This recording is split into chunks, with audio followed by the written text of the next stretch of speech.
1910, 20, 30 তৎকালীন আমাদের দেশ ব্রিটিশদের শাসন অধীন ছিল। সেই সময় ব্রিটিশরা যে অস্ত্রসমূহ নিয়ে আমাদের দেশ পরিচালনা করতেন এবং আমাদের বিদ্রোহীদের ওপর অত্যাচার করতেন, সেসব অস্ত্রর কিছু নমুনা এই ভিডিওর মাধ্যমে তুলে ধরা হয়েছে।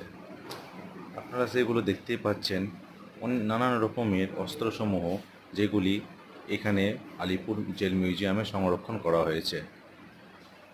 এবং আরও দেখতে পাচ্ছেন যেসব বিদ্রোহীরা যেসব কারাগার কক্ষে বন্দী ছিল তাদেরই কিছু নমুনা সারাংশ ওই বোর্ডের মাধ্যমে তাৎপর্যপূর্ণভাবে উল্লেখ করা হয়েছে। এবং এই কারাগার কক্ষে বড় বড় প্রখ্যাত ব্যক্তিত্ব যেমন জওহরলাল নেহরু, নেতাজি সুভাষচন্দ্র বসু যেসব কক্ষে কীভাবে